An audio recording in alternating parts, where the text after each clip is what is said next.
What's up, everybody, and welcome to the Games Industry Executive Summary. This is the first episode we record. With me today, and by the way, I'm your host, Casey al-Kaisy, the founder of the Mighty Diamonds. And with me today, we have David there, the dashing Dave, and also the immaculate Mano Rosier.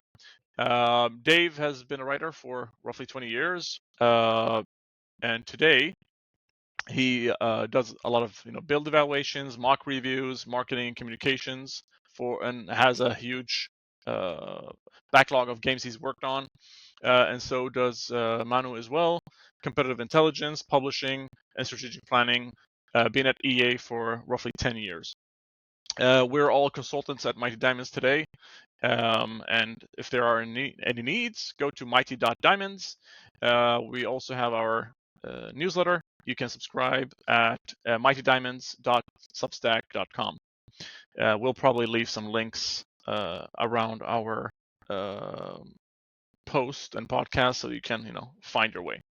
But basically, the goal for this podcast is to read the news. So every Friday, our newsletter comes out. Manu's been doing this type of thing for the past how many years at EA, and we thought it would be a good idea to continue this heritage of providing an executive summary. So we hope that you find a lot of value there. But on top of the newsletter, we thought it would be a good idea to do a podcast, and here we are recording our first one. So I'm gonna just read off, and I haven't. So by the way, I usually tell this to people. I don't read news anymore, like in gaming news. I just go to Manu's news and read that instead. And today I'm just gonna read it, open it up, and then people can comment and give some takes. There were, however, some really cool things that happened. Well, cool things, but there were some pretty big news last week I want to touch upon quickly before we move on to this week. And mainly, there are two things that were highlighted. The first one is the Xbox Game Pass. It's getting a major change with a new tier without a day one games and a range of price increases. So, gentlemen, what can you tell me about that?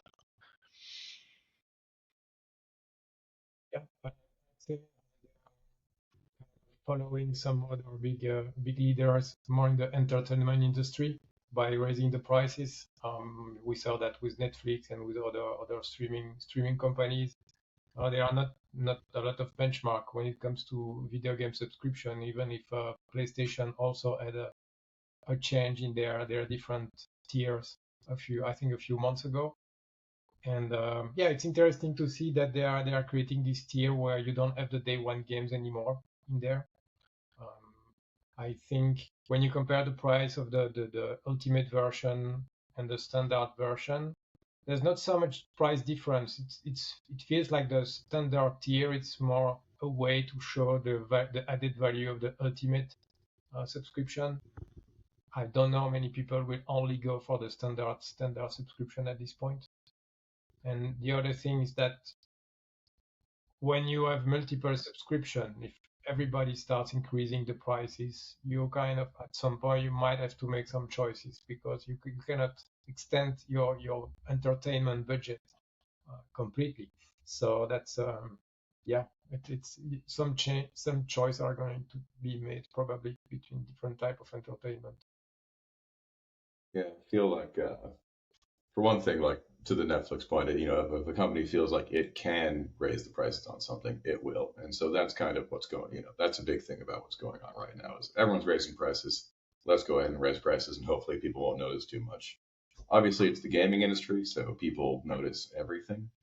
But I feel like if I had to guess, there's got to be some internal discussions here that they need to show some numbers for Game Pass, and they are really hoping that Call of Duty is going to produce those numbers in the fall. And I see this as very much a Call of Duty facing move to try and get people who want to pay that extra. By day one games here, that's basically what that means. I think that they want to get that extra money out of people hoping to play Call of Duty when it comes out. I usually tell people that I have 3 TVs side by side. I have 2 Xboxes, and obviously it's mostly being used for the kids. But we are subscribed, to Game Pass, because I don't have to buy games for my kids anymore, even though they're spending most of their time on Fortnite, to be honest. But I think a comment that we put out last time, or that I put out last time, which was I only have one subscription for both of my kids, and they can play together at the same time, which is very interesting, and I hope they can keep that. Because for me personally, at least, from a price increasing point of view, if they take it to a certain point, if they can offer me that ability to be able to play at the same time on the same account, or this, like, family accounts, then that would be very valuable. And I hope nobody closes that down. Cool. Then moving on to the next item that we talked about last week, which was Asian publishers and studios making games for a Western audience. Any thoughts about that? And I know that you mentioned two of them. First, Descendants, and then the other game is, which one was the other game, Manu? They'll go black Zenless with Zone comp Zero. at some point. Is it Yes. this one? Yes. Zenless Zone Zero. Yeah. But on a broad scale, what can we learn about Asian publishers and developers breaking into the Western market? Yeah, I think it's an interesting thing, right? Because the video game industry is natively international, unlike I think basically any other industry. That the first major hits in the West were Japanese, and I feel like the industry has only kind of diverged once the technology got sort of good enough that it was better at depicting the cultural differences. Because you can't really read a cultural difference in Pac-Man, right? But through the kind of late 90s and early 2000s, they kind of moved apart a lot. So it makes a lot of sense that they would move back together. That DNA is there, and people have still always played Japanese games, and so it stands to reason they can play games made by developers from other parts of Asia, like China and Korea, and that's always been part of it. And so we're just seeing people engage with it a lot more right now. I think my main concern is that once Western devs are spending way more time trying to get the Asian market, and Asian devs are spending more time trying to get the Western market, it's a bigger pie, but people are going to be taking bigger pieces of it. So the competition only goes up, essentially. Yeah. Manu, any additions? I mean, for years it has been Western IPs, Western studios and publisher trying to get into Asian markets with their own game usually, and now it's the other way around. It feels like these big Asian publisher, they've kind of saturated their own markets, and as they are still looking for more acquisition, now they are going to the West and they are adjusting the games, the gameplay, the type of game to match the expectation of Western players. And they also have probably the cost advantage, the dev cost advantage, right? They're probably much cheaper. They don't seem to worry that much about being really original. I think Copycat is doing quite well. I mean, it is something we see a lot on mobile. It's the same gameplay, but it's a different cover. And they are probably also looking at that for some of the games. And looking more specifically at the first Ascendant, I think it's interesting because it's a looter shooter in a time where Warframe, which is a close competitor, is kind of getting old.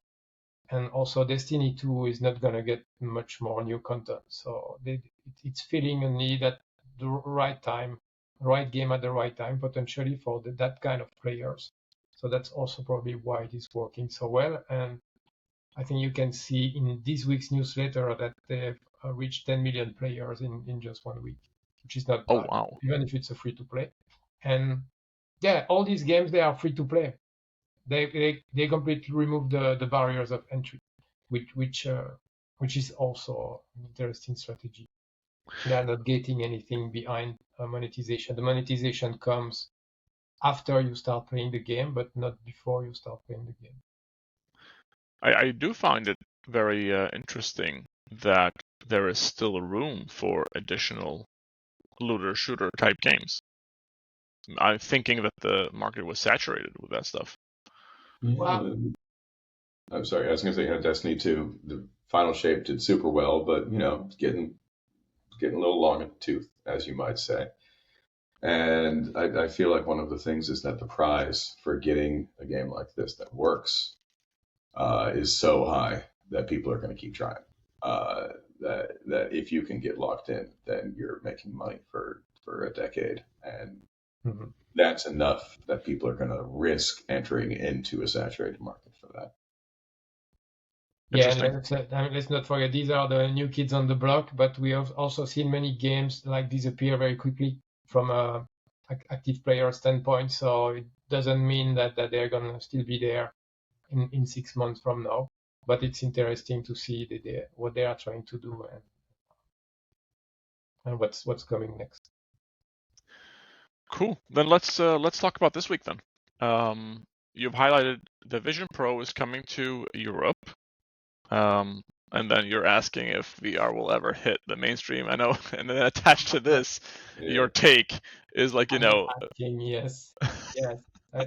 Well, in the summary, it's like it's been the next big things in gaming for the past decade. Yep. I remember Gamescom, I think 2017, Resident Evil 7 VR, amazing, but it doesn't evolve that much since then, right? The devices are getting more, let's say, user-friendly. They are lighter, they have better autonomy, they require less cable, they require less external devices, but you're still stuck with something in front of your eyes, and you can't play so many hours.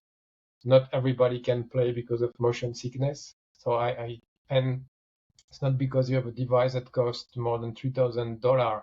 That seems to be a bit smarter than the other one, but this is still the same kind of experience. And it also feels like a lot of VR games are designed as if they were just console or HD or PC games, right? Not how many of the VR games are really using the device as a new concept and not just mimicking a shooter, but a shooter in VR, That I think that's where the innovation will be. But as long as you will still be isolated from your environment, I think this will have a niche. It will stay a niche market. Yeah. Whatever happened? Oh, sorry. I was going to say games.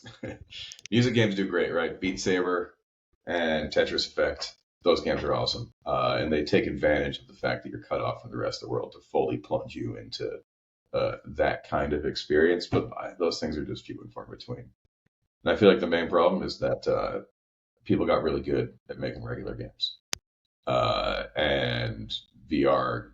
The concept of designing VR has to basically start from scratch. All the other concerns aside, which obviously those still exist, but when they first started filming things, it wasn't until it was decades before people actually developed a way of making movies that felt actually distinct from stage plays, and that kind of stuff, like technology, doesn't really help it move quicker. People just have to figure it out and try other things. So I do think eventually people can start making better stuff, but then we have all those other concerns to think about. And I don't know. I play Beat Saber, but my Oculus, well, it's not an Oculus. My Meta Quest has been a Beat Saber machine for like 8 years, and that's it. I was gonna say the thing that really got me hyped about, the VR-like technology, was mostly HoloLens. But we haven't heard anything about that in a very long time. I just discovered, by the way, there's a HoloLens 2. Oh, you can actually buy it? But in any case, I'll have to look at that. I remember this demo from Minecraft, which was pretty mind-blowing at the time, because you could, through AR, in real life, see the game outside of a screen, so to say, which was super interesting. And I I thought mean, this if was it, going if it places. looked like that, then yeah, everyone would play it, but it doesn't look like that, you know?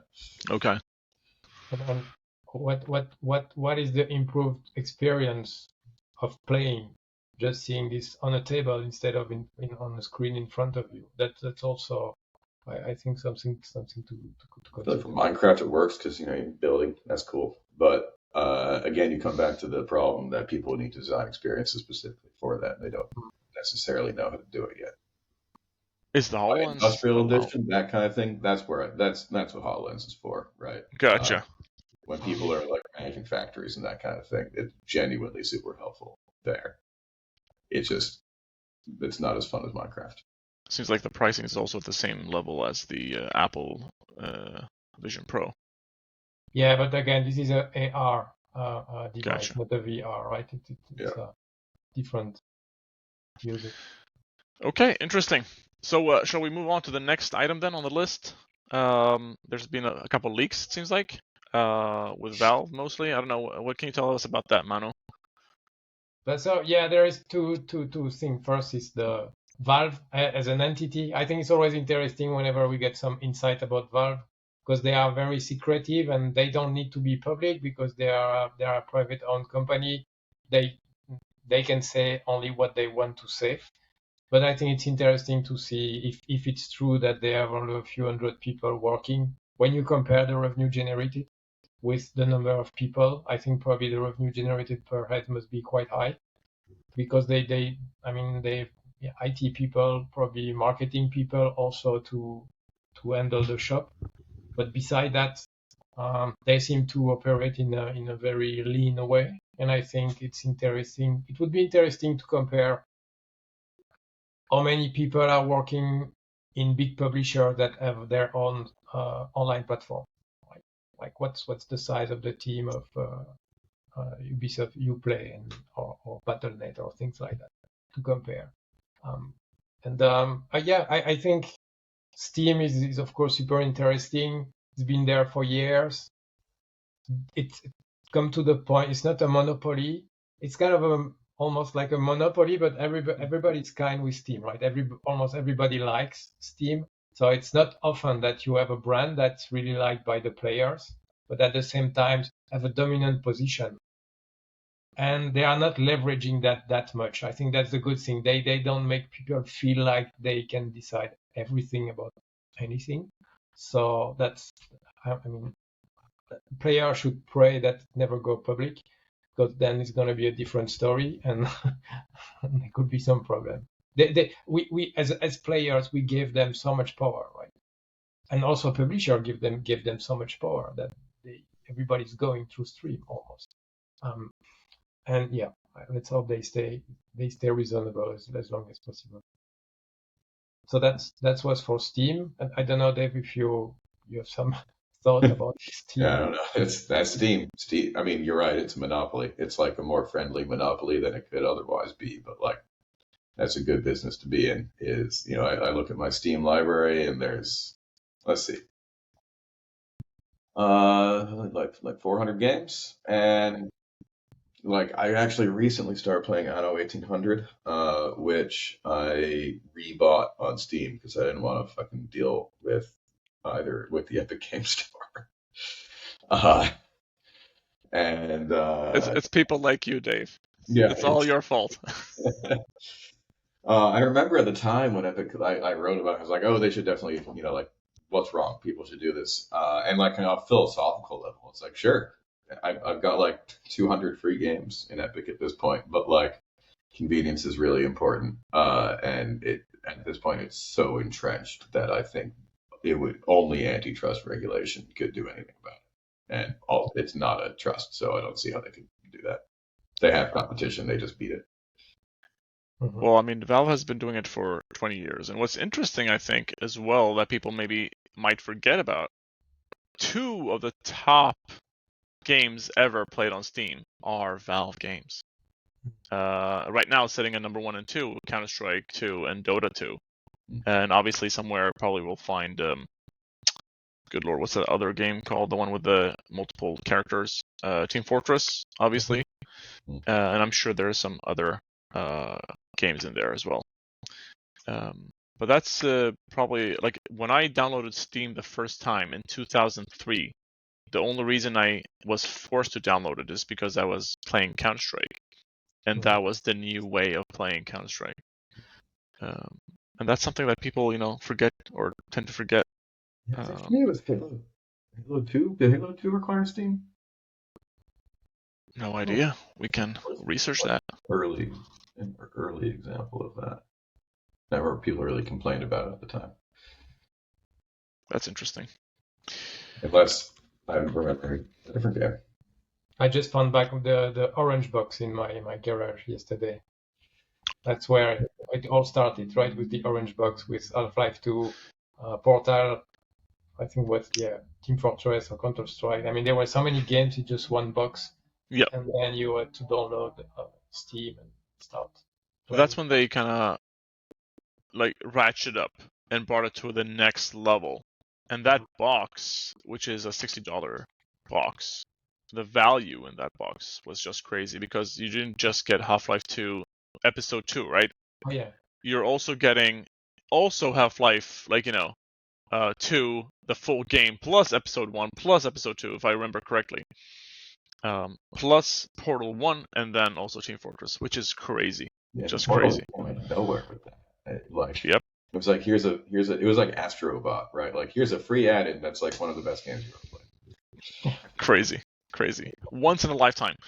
Let's move on to the next thing, gentlemen. Then continue to the news, or on the news. Warhammer 40K game hit by devastating early build leak. So continuing in the spirit of leaks. Exactly. Anything there we want to discuss, or? Leaks mess up your plans, but I don't know, I feel like every company should just plan on leaks happening, and then it's not that bad. There's a lot of ways to make hay out of a leak. Yeah, okay, cool. It's interesting. There are a few stories this week about either leaks or leakers being caught, or like publishers or studio trying to get leakers. I think there was also a famous Nintendo leaker that recently stopped everything because I think he was caught, basically. There is a need from players want to know, right? They are curious. So there is success if you leak stuff, but at the same time, it can be detrimental to the game and to the quality of the game ultimately. So it's a business in itself. I mean, there are online websites. I love the reason for leaking stuff. Yeah. I mean, isn't that why we do everything? Yeah, to be cool. Stay cool, kids. Bridges and monuments. That's interesting. It's human. When you know something secret, you want to share. You again want to be famous somehow. I think it goes back to some human nature of wanting this fame. But yeah, I don't know. It's interesting. But what is causing also is the publishers are getting more paranoid and secretive, and you probably lose some of the connection they were before between the press and the studios and the developers or third-party partners. And yeah, I think the net effect is kind of negative when you think about all of these leaks. I don't see how this can be seen as positive in any ways. Because even if some game, leaks or players are able to react and to complain, it doesn't mean that's going to be the end result anyway of the game. So they are more negative than positive in all this leaking business. I can call it like that. Okay, gentlemen. Then let's move on to the next one. The global gaming revenue is reaching 300 billion in the next 3 years. Yeah, that could have been in the numbers. This is a number I think coming from Bain Consulting. I made a joke with a friend that's 300 billion in next 3 years, and 200 billion of that is going to be from GTA 6. But this is going to boost the business, right? It's not going to be just cannibalization of existing games and player. It's going to add a layer of revenue and game time on everything probably. That's going to be crucial for the industry, I believe. All GTA is really Does any like new hardware technology or anything like that have any part of that as well, or is it purely? It can't be purely GTA, can it? No, I mean that's more my assumption. Like I think when I look at the market, I think it's going to be crucial from a console, from a hardware standpoint. There is still noise about the PlayStation 5 Pro, but it seems to be delayed further. So I don't expect that from a hardware standpoint. A lot will happen. I think next gen is going to be maybe 3 to 4 years from now, and it has been kind of silent when it comes to refresh. We had the PlayStation 5 Slim, or not so slim, but slimmer. But since then, there has not been a lot of noise, and from Microsoft, we don't hear anything anymore about what's the next hardware, if they do a different version of the Xbox, of the existing Xbox. So there's not so much happening on the hardware side at this point. And Yeah, I mean, when you look at the numbers, people are still playing a lot on Xbox One, PS4. mm-hmm. So in that context, the idea of the new generation coming anytime soon is just not going to make sense. I mean, even like I'll buy anything you put in front of me, but I would be hard pressed. Like if you put a PS6 in front of me right now, I would need a very, very good reason to put money down for that. So. I was just about to ask Dave, like, do you think the next generation of consoles are just continuation? It's not a new platform per se. Yeah, would that be accurate to say? Around that, yeah. Like for this generation was the first one where backwards compatibility was an absolute requirement. Like it was never a question whether or not you're going to be able to play PS4 games on PS5. Really, I mean, I think there are people, obviously will argue about anything, but I think as soon as that is totally locked in, then you've entered into a completely different era. That it's not really console generations anymore. It looks a lot more like PC, where there will be games that come out that I can't play on a 10-year-old PC. But that doesn't mean I'm not playing on the same platform. Okay. Yeah. Cool. Then the next item on the list, Baldur's Gate 3 won so many awards that it started to affect development. What's that all about? They're drowning in champagne. They have to get little straws to breathe. Yeah. Or is it the monies? Yeah. Yeah, that's not a big one, but just to show, like, they've been invited as winners of so many prizes that at some point they probably were a bit bottlenecking because it's not a massive studio neither, right? Larian is not a top publisher at this point. So. Cool. Resident Evil 7 is the latest AAA port to flop on iPhone. So first of all, I didn't even know they ported AAA games to iPhones. Yeah. That's one thing. But the other thing, yeah. Sorry guys, the other thing that's confusing me, and please do explain it to me. Why would anybody want to play Resident Evil 7 on an iPhone? Exactly. Yeah, that's the whole thing. I think it's 2,000 sales. But if you watch the iPhone keynotes, that was a big point of one of the last keynotes, right? Oh, you're going to be able to play PlayStation 4 quality games on an iPhone, right? So, first of all, this is an old game. I think price was $60 or something. I mean, it was not free or part of a subscription or anything. So there is zero reason to pay full price for an old game to play on a small screen, right? Again, it's like with discussion about VR. You should not try to push specific experience into a different device, right? You should build the software for the device instead of trying to reproduce on different device the same gameplay and environment that you have on HD. So, people want things that look a certain way. I feel like that they've been embarrassed by the games that have done so well. This is a big reason why I what the thing. But it's like, why? Who cares? That like the revenue from Resident Evil 7, even if it did well, will be dwarfed by like a week of launch. It's just 2,000 copies to date, Dave. Yeah. 2,000? Yes, that's what I read just now. How do you want that? That's interesting. It's also, but it's also interesting that that somebody actually took the decision and said, "Hey, everybody, we're porting this game to the iPhone," which is interesting. Okay, let's look at the next item here. Apex Legends is getting review bombed over Battle Pass. So there was a Battle Pass controversy last week. Can you please remind me what that was? So they've decided to split the seasons into two Battle Pass, which means basically you have to pay twice the price to cover the whole season from a Battle Pass standpoint. And at the same time, they've removed the possibility for players to convert Apex coins into the Battle Pass. So you can only buy the Battle Pass with real money every month, or not every month, but every half season. So that's the biggest change, and players are not happy about that, and I think it's overwhelmingly negative right now on Steam, the recent reviews. So it can go very, very, very quick. At the same time, the game is mature, right? The audience is there. The acquisition phase is less important at this point, given the game was launched 5 years ago.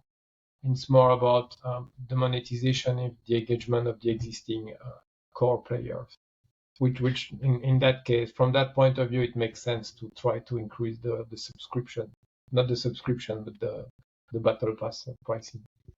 I remember last week we were looking at this together, and I'm still confused over this this sheet.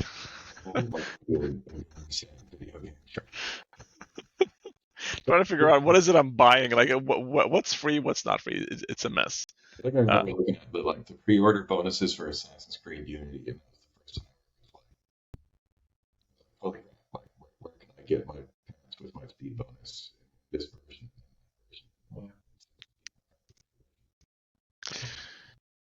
Anything else you want to add, Dave, on the Battle Pass? Like, yeah, I usually talk because obviously with our backgrounds, I'm a bit sad that a lot of live service games tend to kind of look at what is working or what they perceive as working from a monetization point of view in other games, and they then just take that and copy paste it more or less into their game. Suicide Squad as an example, and the list goes on.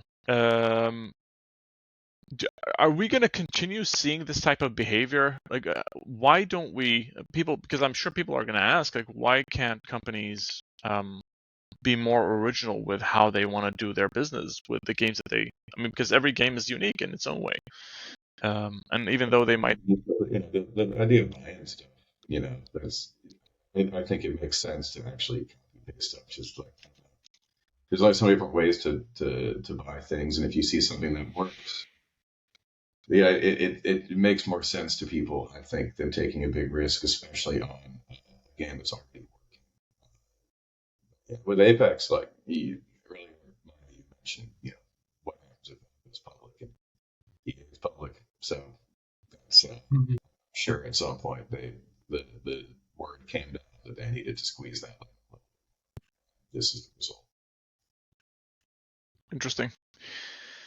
Then that's the news. Some trends. Gamescom Latin America plan to double in size for 2 years. By the way, somebody asked me a while ago, is Gamescom Brazil? I think that's the one we're referencing, right? With Latin America. Yep.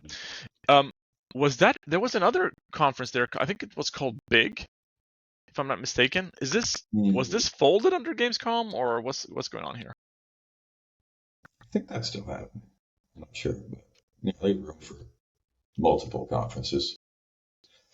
Brazil's a pretty big country. We got in the U.S. we've got GDC and various PAXs and DICE and all that stuff. I just Googled Big, and it seems like I'm seeing a post about Gamescom, so this might be correct. That was folded under Gamescom.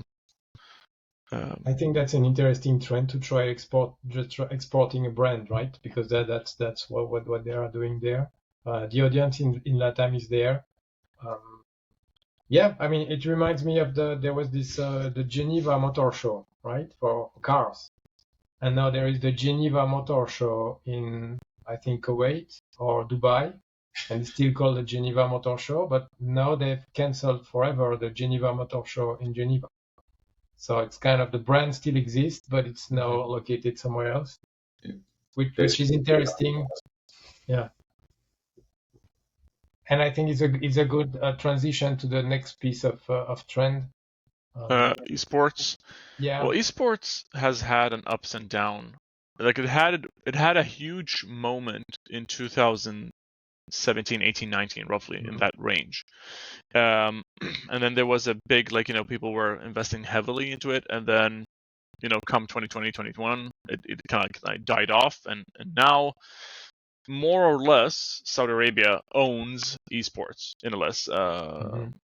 They bought all the big tournament organizers. They recently hosted the Riyadh Esports. Is it called the World Cup? I think so. And you look at that. I'm trying to find the video, by the way. But you look at that presentation. It looks much better than some sports that have been around for hundreds of years. It's just crazy. The question becomes, because I was looking at LinkedIn and there were some comments once that video went live about the inauguration, and the comments were like, is this even sustainable? Where's the money coming from? If obviously the Saudi Arabian public fund is more or less responsible for, like, pumping in money there, and there's a long-term tourism plan for the country. But I'm very curious to hear from your point of view. First of all, obviously, this is the second trend we're talking about today, but from the esports point of view, is that even sustainable? Is there even any business in esports? There's a huge problem with business models in esports. Let me know what you think. Yeah, I think the problem for so long is that esports basically just kind of tried to ape traditional sports by putting together teams of stars and that kind of thing. There's just so many reasons why it doesn't really work. It's like Overwatch final at some point. Everyone was talking about the Mercy nerf, Mercy buff, some ships. And that was like the big talk of this Overwatch tournament. Right? And then the Super Bowl was going on at the same time.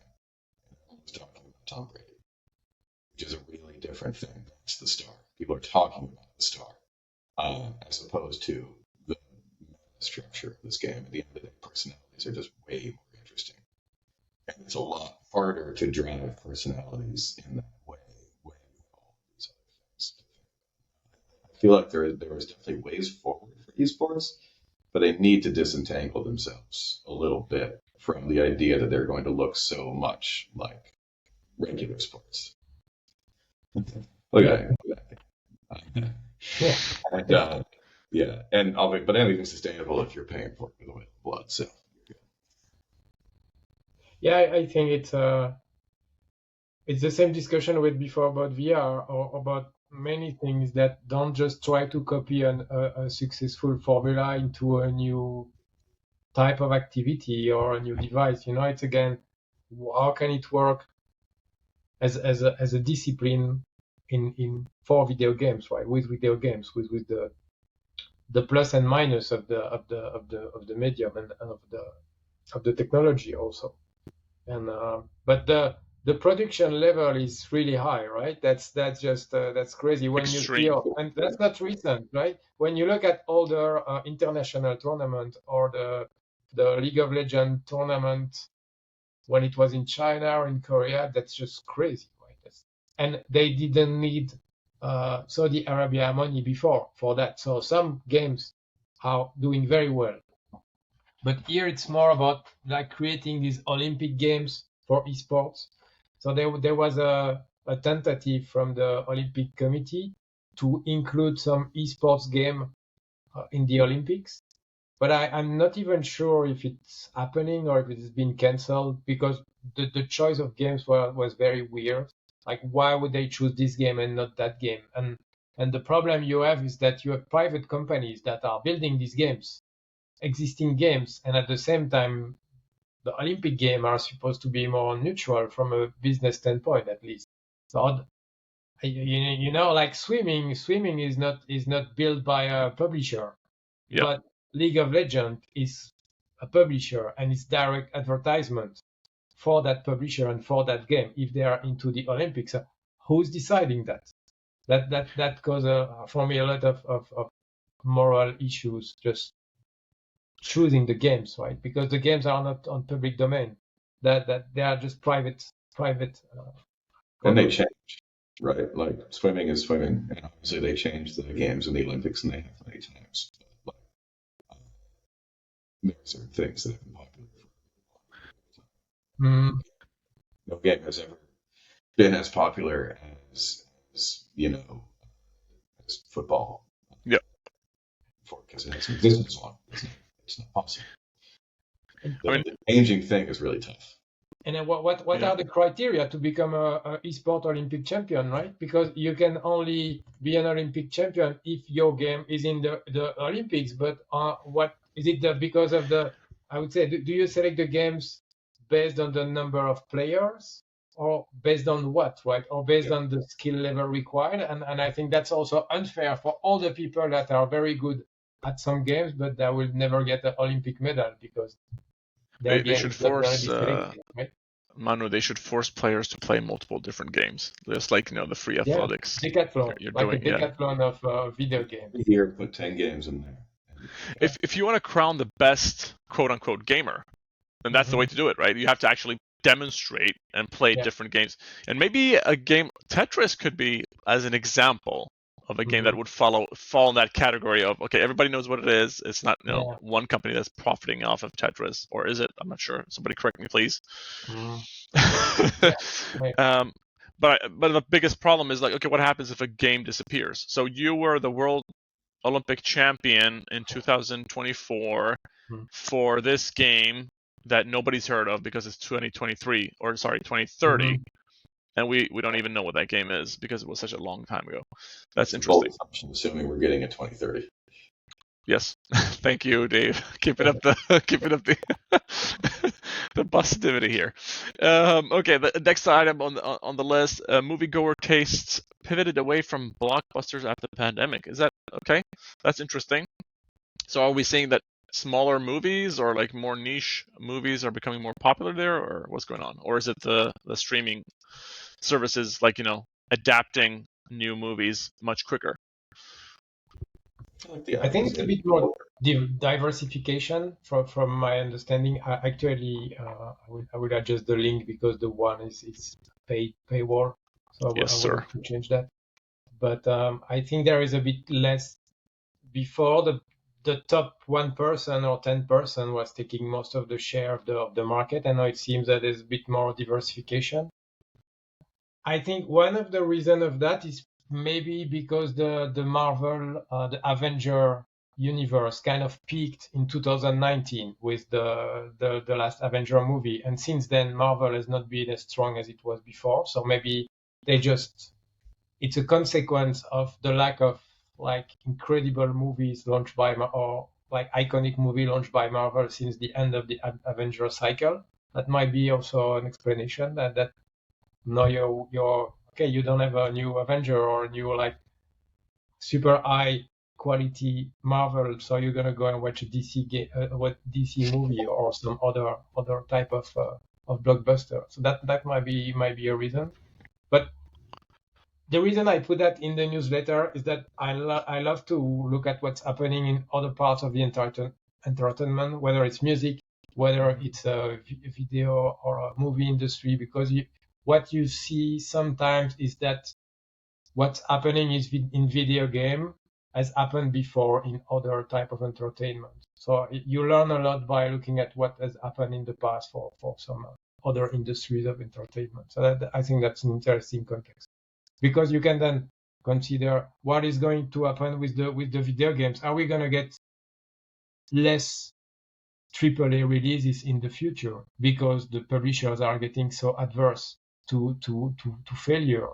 The other thing is, with an audience that is getting, the average gamer age is getting higher, so gamers are getting older, which means they are maybe more attached to existing IPs, which means how many new AAA IP are going to be launched in the coming years, right? I don't have a lot on my radar right now. it feels like it's either remake, another episode of the same.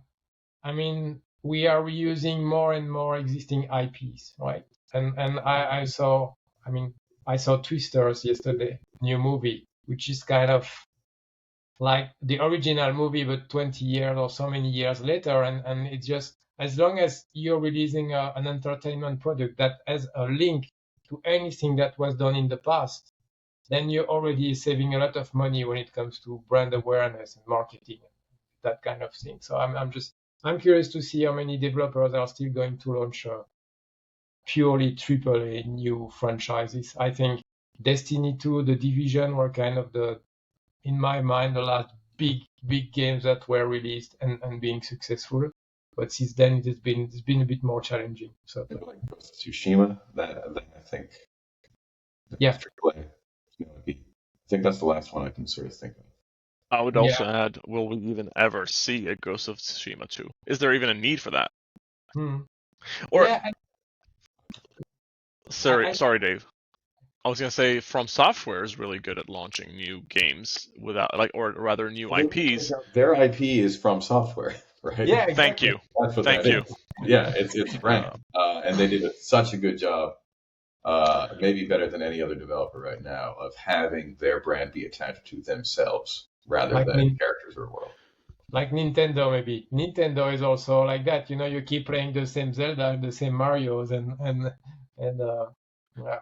But it's a completely new like alternative universe in that. So I actually wanted to show you this stuff, which is this is Mirror's Edge.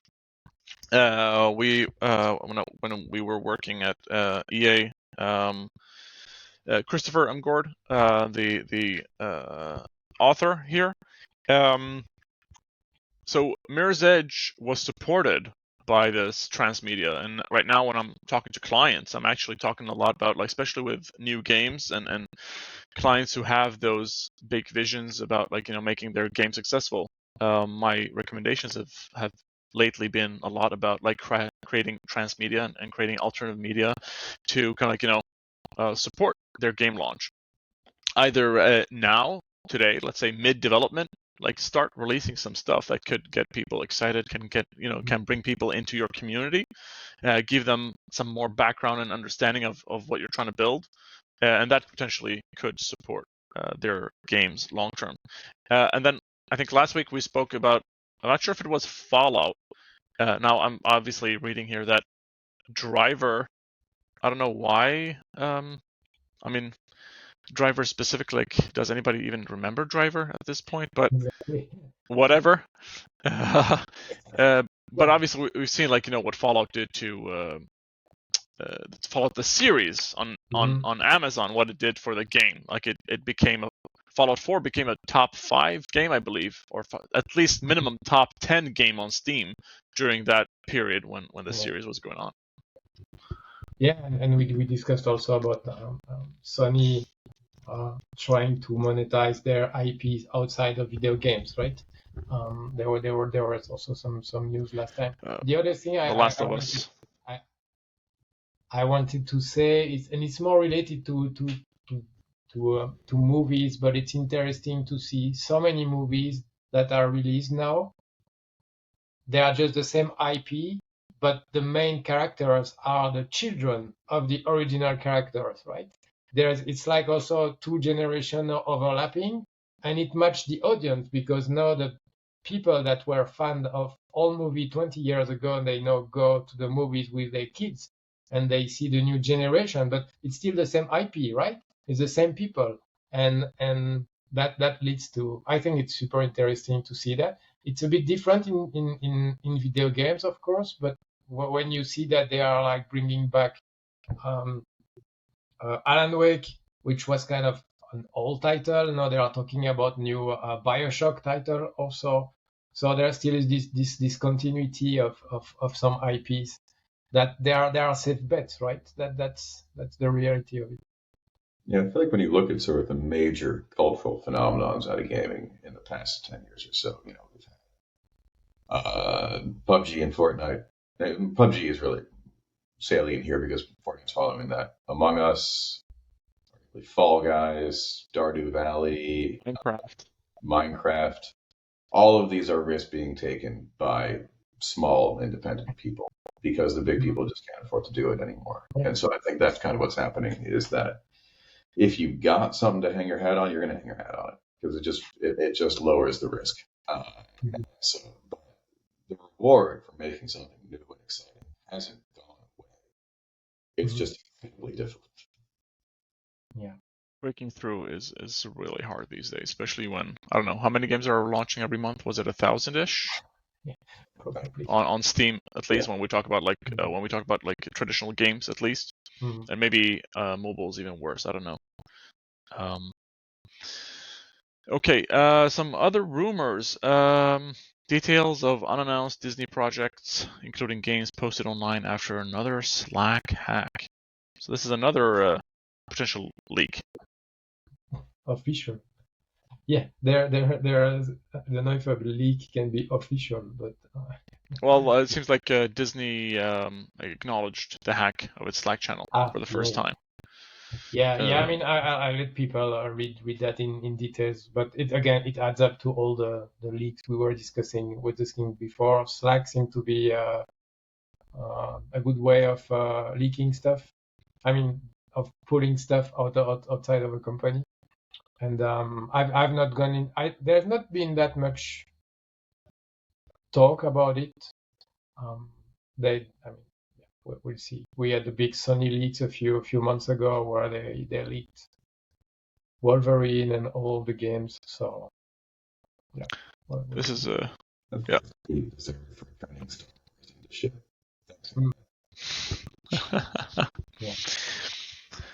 Okay, what else do we have on this list? We have Crash Bandicoot 5 apparently canceled. I didn't even know that was in development, which is interesting as well. Speaking of franchises and IPs that have been around for a long time. That's strange, right? Because they sold like 20 million of the trilogy, or the Insane Trilogy. I think we put the numbers a few weeks ago. It's still an iconic one, but maybe they are kind of hitting a wall from a gameplay standpoint. It's like the gameplay has been around for a long time, and you can only do, if you don't start doing something completely different with your IP, then it's you have fatigue of that game.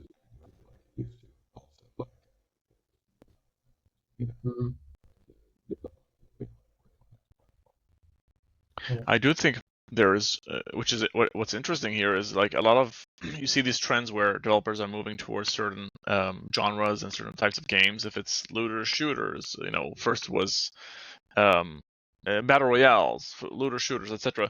But platformers, I feel like there is still room, at least 3D platformers. Have we had any the past, let's say, 5 years that are big or notable? Astrobot, thank you. We should get more Astrobot. That's a really good game. Is coming back too. Which one?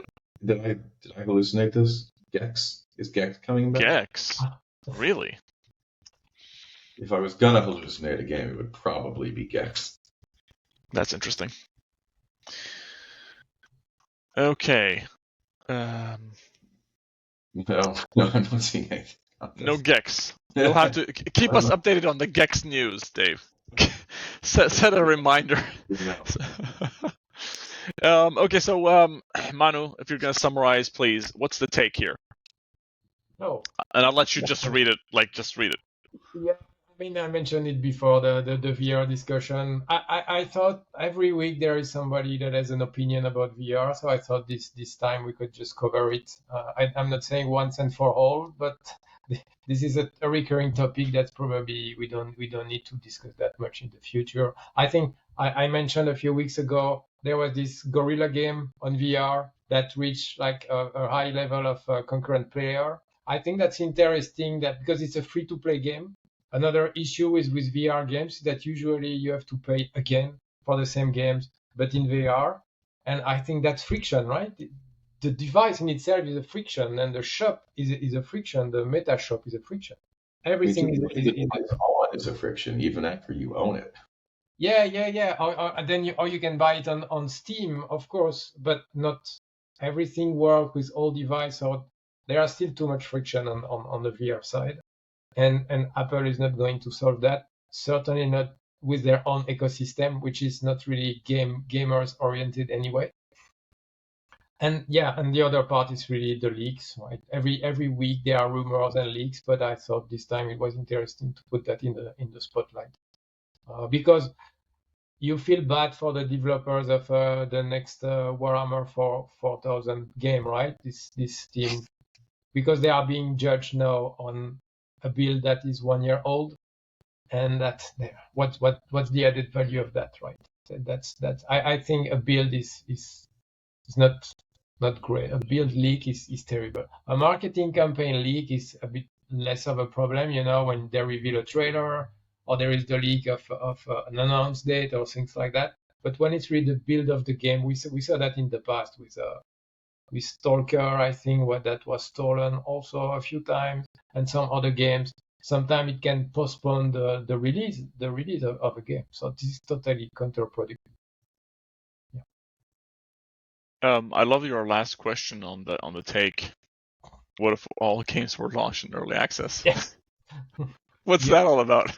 I mean, if you release your game as along the time you are developing it, then there are no leaks, right? Okay. That's just very simple. And you see more and more games are released in early access. Maybe not for that reason, because they just need people to try the game because they need the funds to keep on developing the game. But at the same point, if the industry was not so secretive about their plans, there might not be so many leakers, right? But for some reason, we've decided that we let player know about our games when we think it's the right time, right? Yeah. So it's I mean, that's also a bit of like, this is almost like, contrary to what we were talking about before about like, okay, you should talk more about your IP, you should do transmedia, you should do all these things that can support especially if you're launching a new IP, by the way, because the days of announcing your game and then everybody's going to go bananas, those days are over. But you know what I found funny, by the way, Manu? What if all games were launched in early access? Wouldn't that mean that we're just back to square one? But that's interesting. Yeah. Okay, gentlemen, I think we've reached the end here. Thank you everybody for tuning in.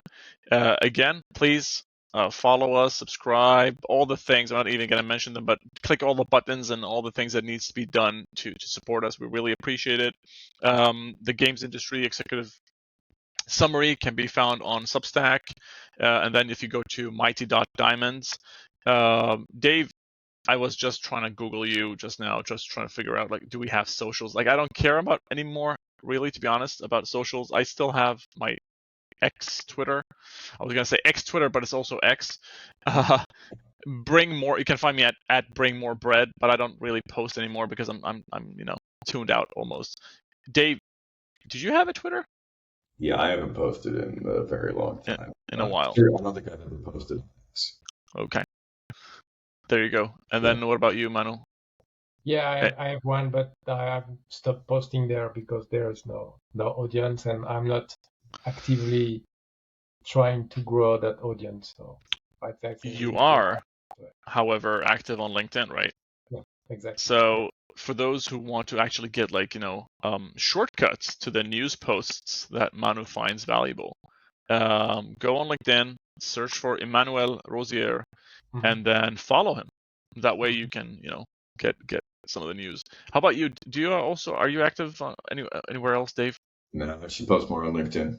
Good reminder to do so. Or writing? You do write. I do mostly under NDA at the moment, but poking out back into the public sphere. Okay. We do have our monthly games industry executive summary, and that's led by you, Dave. And I'm super excited for this month. That one we're releasing that one on the 30th of July. So the last Tuesday of each month is the monthly edition, and then on Friday mornings at 9 a.m. CET European time, that's when we launch our weekly newsletter. But again, thank you so much, gentlemen, for joining me. It was super fun, and I'm looking forward to the next one. Thank you. Have a good Boom. week. Bye-bye. Bye.